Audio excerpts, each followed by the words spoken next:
SMG mounted and loaded!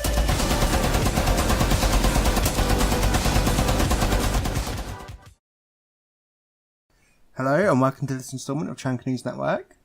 This week, again, I'm going to be starting with the leaks, so if you don't want to be spoiled, check the description for the time to skip to avoid them. So, this week we got some major leaks from 4chan. We now know all the operators and their abilities coming in Season 3. We know that the operator known as Caltrop is now called Lesion. His gadget, which is named GU, is a cloaked mine coated in poison which does damage and slows down the enemy. The operator known as Dazzler is now called Ying. Her gadget, Candela, is a cluster flashbang which can be anchored or thrown as a grenade. These flashbangs do not affect her. And then we have the Polish operator, of which we knew very little. I wasn't sure about the image downloaded from Twitter last week, but the guy that downloaded it was right. The operator is called Ela. She's the Polish defender, and she has a concussion mine which blind and deafen the enemy players. As expected, Ubisoft are still pushing out the teasers. This week they released two images. One shows the Polish operator's mines on her leg. We can see in this image that her operator's logo is to the right side of the image, behind her, and on the left side is the Polish eagle. They then released another image of her holding a Polish passport, where we can see the back of her, and we can see that her hair has green tint to it, which seems to confirm the leaks. We can also see a gun in the background. Ubisoft also released a small video teasing the new map. I did a breakdown of the map in a video, and I would seriously recommend watching this as I have information on it that I haven't seen any other channels cover. As well as this, they released a small teaser for the Hong Kong defender Ying that also came along with a blog post. We find out a little bit more about the character. We know that she's worked with Ash and Fuse before. We also know that she was in a relationship with Echo for a year. More importantly though, the blog post confirms that the weapons Ying will be using are the 612 shotgun, the T95 LSW, which is an LMG, and the Q929 pistol. In the teaser, we also see her gadget rolling underneath a barricaded door. I wasn't sure whether to put this next bit of news into esports or general, so it's going to be a good segue between both. In huge news for the esports scene, but also useful for all players, is that Liquipedia is supporting the game.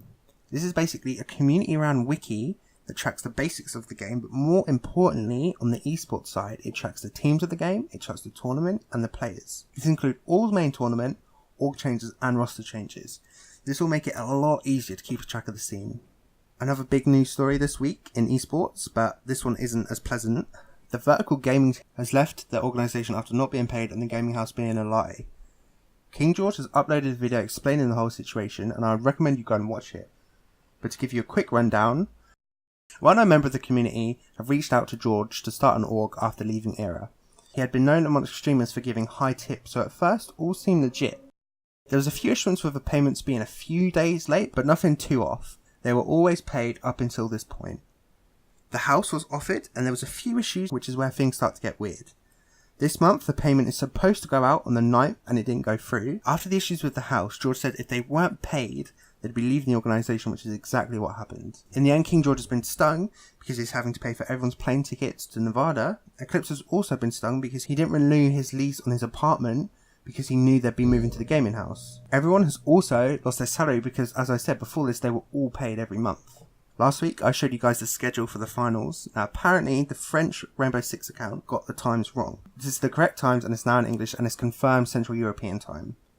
Also this week, I interviewed the pro player and streamer Zoronic. We had a great talk about multiple subjects, including maps, esports scene, casting, and his glorious beard, and I really enjoyed talking with him. Make sure to check it out, this was a really great interview.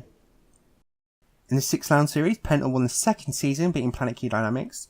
This means both top seed teams for EU and the Pro League have now won a tournament before the LAN finals.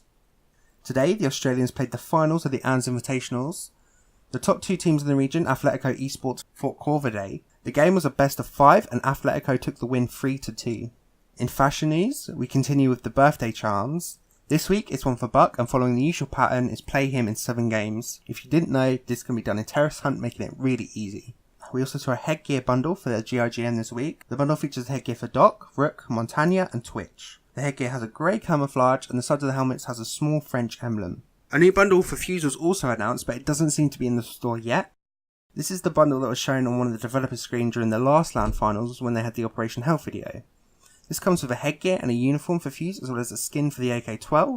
It also features a paper crane charm that many speculated to be the Caltrop mine when we first saw the video. Also, we got a bundle for Bandit this week. The Roadhog bundle features a skin for the MP7, a charm with the 1% written on it. This also comes with a headgear and uniform for him. This bundle is based on the Clubhouse map and is a tie-in to the MC Club. Personally, I really love this bundle and I'll probably be getting it soon. And that's it for this week. If you want to keep up to date, you can subscribe or follow me on Twitter.